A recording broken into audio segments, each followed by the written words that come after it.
Les nuages couraient sur la lune enflammée, comme sur l'incendie on voit fuir la fumée, et les bois étaient noirs jusque à l'horizon. Nous marchions, sans parler, dans l'humide gazon, dans la bruyère épaisse et dans les hautes brandes. Lorsque, sous des sapins, pareils à ceux des Landes, nous avons aperçu les grands ongles marqués par les loups voyageurs que nous avions traqués. Nous avons écouté, retenant notre haleine et le pas suspendu. Ni le bois ni la plaine ne poussaient un soupir dans les airs. Seulement la girouette en deuil criait au firmament. Car le vent élevé bien au-dessus des terres n'effleurait de ses pieds que les tours solitaires, et les chênes d'en bas contre les rocs penchés sur leurs coudes semblaient endormis et couchés. Rien ne bruissait donc.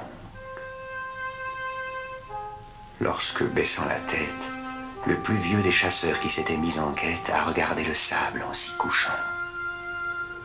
Bientôt, lui que jamais ici on ne vit en défaut, a déclaré tout bas que ces marques récentes annonçaient la démarche et les griffes puissantes de 2 grands loups cerviers et de 2 louveteaux.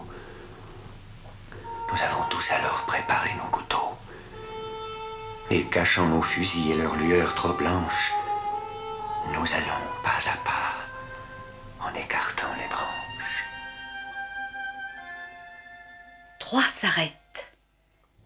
Et moi, cherchant ce qu'ils voyaient, j'aperçois tout à coup 2 yeux qui flamboyaient. Et je vois au-delà quelques formes légères qui dansaient sous la lune au milieu des bruyères, comme font chaque jour, à grand bruit sous nos yeux, quand le maître revient, les lévriers joyeux. L'allure était semblable et semblable à la danse.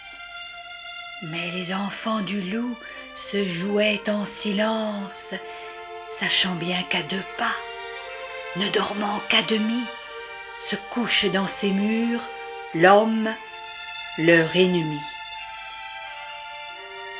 Le père était debout, et plus loin contre un arbre, sa louve reposait comme celle de marbre qu'adoraient les Romains et dont les flancs velus couvraient les demi-dieux Rémus et Romulus. Le loup vient et s'assied, les 2 jambes dressées par leurs ongles crochus dans le sable enfoncé. Il s'est jugé perdu puisqu'il était surpris, sa retraite coupée et tous ses chemins pris.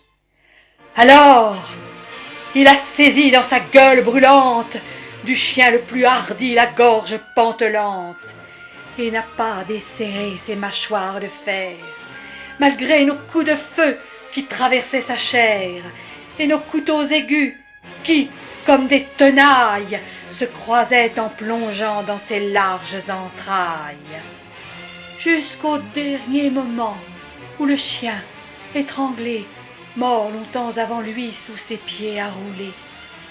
Le loup le quitte alors, et puis il nous regarde. Nos couteaux lui restaient au flanc jusqu'à la garde, le clouaient au gazon tout baigné dans son sang. Nos fusils l'entouraient en sinistre croissant.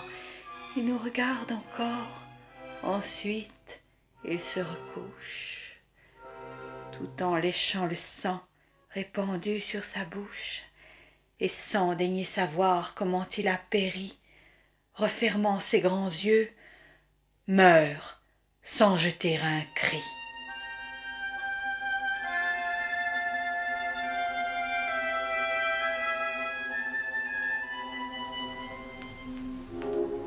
J'ai reposé mon front sur mon fusil sans poudre, me prenant à penser. Il n'ai pu me résoudre à poursuivre sa louve et ses fils, qui, tous 3, avaient voulu l'attendre. Et comme je le crois, sans ces deux louveteaux, la belle et sombre veuve ne l'eût pas laissé seule subir la grande épreuve. Mais son devoir était de les sauver, afin de pouvoir leur apprendre à bien souffrir la faim, à ne jamais entrer dans le pacte des villes que l'homme a fait avec les animaux serviles qui chassent devant lui pour avoir le coucher les premiers possesseurs du bois et du rocher.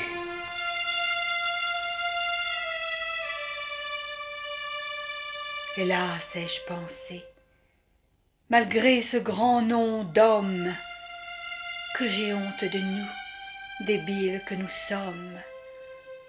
Comment l'on doit quitter la vie et tous ses maux? C'est vous qui le savez, sublimes animaux. À voir ce que l'on fut sur terre et ce qu'on laisse. Seul le silence est grand, tout le reste est faiblesse.